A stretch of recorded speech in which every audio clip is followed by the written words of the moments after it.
The rain fell like shattered glass on the ruins of the Crimson Arena, where Kale found her. He'd come seeking shelter, not salvation. The old gladiator pits had been abandoned for months after the plague swept through, taking handlers and beasts alike. But something moved in the darkness, a whimper so faint he almost missed it beneath the storm's fury. She huddled in a cage barely large enough for a dog, her vulpine ears pressed flat against a skull wrapped in matted auburn fur.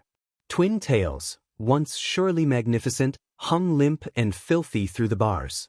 Her human torso bore the welts of countless beatings, ribs visible beneath grime-streaked skin. Gods, Kale breathed, approaching slowly. Her golden eyes snapped open, wild with terror. "Stay back." Her voice cracked from disuse. "They'll kill you for touching their property." Kale knelt, rain streaming down his scarred face. "Whose property? Everyone's dead or fled." Then leave me. I'm useless. They said so. Can't fight, can't breed, can't even stand anymore." She laughed bitterly, the sound breaking into a cough. He'd heard those words before, useless. They'd called him that too, after he'd refused to execute prisoners for sport. The arena masters had shattered his sword arm and left him to starve. Only stubborn spite had kept him breathing. Kale examined the lock. Rusted, ancient. "When did they last feed you?" 3 days? 4? I stopped counting. His lockpicks made quick work of it. The cage door swung open with a groan that made her flinch. She didn't move, couldn't move, her muscles too wasted from confinement. "My name is Kale," he said gently. "I'm going to lift you now." When he gathered her into his arms, she weighed less than his armor once had. Her body trembled violently, whether from cold, fear, or weakness, he couldn't tell. Up close, he could see the delicate fox-like features beneath the suffering, the elegant bone structure, the unusual marking across her nose like painted flames. "What's your name?" She hesitated as if the question itself was foreign. "Ember. They called me Ember." "Well, Ember, I'm getting you out of here." "Why?" Suspicion edged her exhaustion. "What do you want from me?" Kale carried her toward the exit, his makeshift camp visible through the broken archway. "Nothing you're not willing to give. I remember what it's like when everyone decides you're worthless. Someone helped me once. Maybe it's time I paid that forward." Her tears came hot against his chest, silent and endless as the rain. Kale's safe house occupied the shell of an old temple, 3 days' travel from the arena. The journey had been brutal, Ember drifting in and out of consciousness, her fever spiking dangerously. He'd carried her the entire way, stopping only when absolutely necessary. Now, 2 weeks later, she could finally sit up without his support. "Open," he commanded, bringing a spoon of rich broth to her lips. Ember obeyed, though her pride clearly chafed at the dependence. She'd filled out slightly, the sharp edges of starvation beginning to soften. Her fur had regained some luster after careful washing, revealing intricate patterns of rust and cream. "I can feed myself now," she muttered, reaching for the bowl. "Your hands still shake." Kale didn't relent. "Tomorrow, maybe." They'd fallen into this routine, his careful tending, her reluctant acceptance. She fascinated him, though he tried to hide it. The way her ears swiveled toward sounds he couldn't hear. How her twin tails twitched in response to her emotions, betraying feelings her carefully blank face concealed. "Why were you in the arena?" Ember asked suddenly. "You move like a fighter." Kale paused. "I was a gladiator. Earned my freedom after 100 victories. Then threw it away defending people the masters decided were disposable. So you do have a savior complex." But her tone held no malice. "Maybe. Or maybe I'm just tired of watching cruelty win." He set the empty bowl aside. "What about you? How did you end up caged?" Her expression darkened. "I was bred for the fighting pits. But I refused to kill. They beat me, starved me, tried to break me. When I still wouldn't, they called me defective. Useless." She met his gaze. "I would rather die than become what they wanted." "That takes more strength than any arena victory," Kale said quietly. Something shifted in her golden eyes. Surprise, perhaps recognition. Her hand found his, fingers intertwining hesitantly. The touch sent unexpected warmth through his chest. Kale? Her voice dropped to barely a whisper. When I'm stronger, I need to go back. What? Why? Because there are others. Other Vulpines, other hybrids. Children, some of them, still trapped in those cages. Her grip tightened. I can't be free while they suffer. He should have expected this. Should have known someone who'd endured what she had would think of others first. It was exactly what he would do. Then we go back together, Kale said. But first you heal. And you let me teach you to fight properly. I told you I won't. Not to kill. To survive. To protect. He cupped her face gently, thumb tracing the flame-like marking on her cheek. There's a difference. Ember leaned into his palm, eyes closing. When she opened them again, something fierce and beautiful burned there. Teach me. The training began at dawn. Kale started slowly, teaching Ember to move with purpose rather than fear, to read an opponent's intentions, to use her natural advantages. She was remarkably quick when properly fed, her Vulpine heritage granting speed and flexibility no human could match. But it was the magic that surprised them both. It happened during their third week of sparring. Kale moved to block her strike, and suddenly Ember simply wasn't there. She materialized behind him, twin tails blazing with ethereal amber light. What? She stared at her hands, crackling with the same energy. I didn't know I could. Again, Kale ordered, excitement coursing through him. Try to do it again. They spent hours experimenting. Ember could phase short distances, moving through space like liquid fire. More impressively, she could sense living things around her. Their heartbeats, their intentions, their emotional states. It's like hearing music nobody else can, she explained, breathless and exhilarated. You're calm right now. Focused. And a little bit. She tilted her head. Aroused. Heat crept up Kale's neck. I'm training with a beautiful woman who keeps appearing and disappearing. Forgive me for being human. Ember's laugh was pure joy, so different from her broken state weeks ago. She crossed the distance between them in 3 graceful strides. You think I'm beautiful? I think you're extraordinary. The words came out rougher than intended. She looked up at him, golden eyes searching his face. Then, with deliberate slowness, she rose on her toes and kissed him. Kale froze for a heartbeat before his arms circled her waist, pulling her closer. She tasted like the wild, honey and earth and something indefinably other. Her tails wrapped around them both, creating a cocoon of soft fur and warmth. When they finally broke apart, Ember was trembling again, but not from weakness. I've never. She swallowed hard. They never let us feel anything but pain. We can stop, Kale managed, though every nerve in his body screamed protest. No. Her hands found the ties of his shirt. I want to feel something else. I want to feel this. With you. He carried her to the sleeping alcove, laying her down on the simple bedding with infinite care. In the filtered sunlight, her body was a marvel, human curves blending seamlessly with Vulpine grace, her fur soft as silk beneath his calloused palms. You're sure? He asked one final time. Ember pulled him down, her lips finding his jaw, his throat. Teach me this too. So he did, slowly and thoroughly, mapping every gasp and sigh, learning what made her arch into his touch. When he finally entered her, she cried out, not in pain, but in wonder, her magic flaring bright enough to illuminate the entire chamber. They moved together until the world narrowed to nothing but sensation, building and cresting like waves.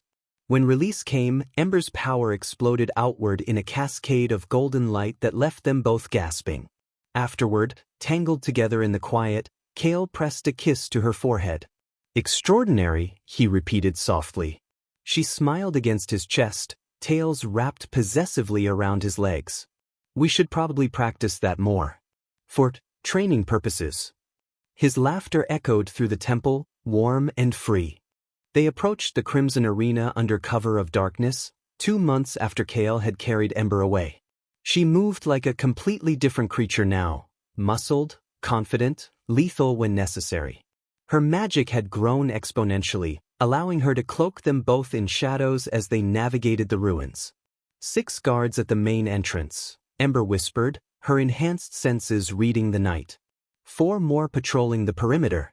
And below, gods, Kale, there are at least 30 hybrids still caged down there. More than he'd anticipated. Can you feel if any are children? Her face twisted with anguish. Yes. Maybe 6. They're so frightened. Kale squeezed her hand. They'd planned this carefully, quick strike, free the captives, disappear before reinforcements arrived. But plans rarely survived first contact with reality. Remember, he said, I handle the guards. You focus on the cages. I know. Ember's eyes glowed faintly in the darkness. And if something goes wrong? Then we improvise. Together. She kissed him fiercely, pouring weeks of passion and trust into the contact. Come back to me. Always. They split up. Kale moved toward the guard post while Ember phased through walls toward the underground cells. The first 2 sentries never saw him coming, quick, efficient strikes that left them unconscious but alive. Ember had made him promise, no killing unless absolutely necessary. Below, Ember materialized in the cell block, and her heart nearly stopped. The conditions were worse than she remembered. Vulpines, lupins, felines, all manner of hybrids packed into spaces too small for comfort. Some bore fresh wounds. Others stared with the hollow eyes of the broken. But the children, a small Vulpine girl, no more than 7, huddled in the corner of one cage. Her single tail was missing patches of fur, and her whimpers made Ember's magic flare with protective fury. Hey, Ember whispered, kneeling by the bars. I'm here to help. What's your name? Arena. The child's voice was barely audible. Warina, I'm Ember. And I'm getting you out. She touched the lock, letting her magic flow through it. The mechanism melted like wax. Rena threw herself into Ember's arms, sobbing. All around the chamber, other hybrids stirred, hope kindling in their eyes. Everyone stay calm, Ember commanded, moving from cage to cage. We're leaving together, but we need to be quiet. The alarm shattered the night. Above, Kale cursed as reinforcements poured through the gates, not 4 additional guards, but dozens. Someone had betrayed them, tipped off the arena masters. Ember, run, he roared, engaging the first wave. But Ember couldn't run. Not with 30 souls depending on her. Not with children clutching her legs, begging for salvation. She made her choice in an instant. Everyone, hold on to each other, she shouted. Don't let go no matter what. Drawing on reserves of power she didn't know she possessed, Ember wrapped every freed hybrid in her magic. Then she pulled, phasing them all through solid stone, through earth and foundation, emerging outside the arena walls in her explosion of golden light that lit up the sky. The effort nearly killed her. She collapsed, Rena still clutched to her chest, darkness crowding her vision. The last thing she saw was Kale fighting his way toward them, roaring her name. Ember woke 3 days later in a makeshift camp, surrounded by freed hybrids. Kale sat beside her, dark circles under his eyes. You terrified me, he said hoarsely. Phasing 30 people at once? You could have burned yourself out completely. But I didn't. She sat up carefully, testing her strength. Where are we? The borderlands. Neutral territory for now. He gestured to the camp around them. They wouldn't leave. The hybrids you freed, they want to fight back. Ember looked around properly. The Vulpines, lupins, and felines had organized themselves with surprising efficiency.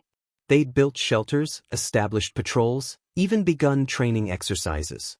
Rena sat nearby, teaching younger children how to weave baskets from dried grass. They're looking to you, Kale continued. You showed them freedom is possible. Now they want more. I'm no leader. You are though. He pulled her close, pressing his forehead to hers. You survived when they said you were useless. You mastered powers they tried to suppress. You saved 30 lives in one night.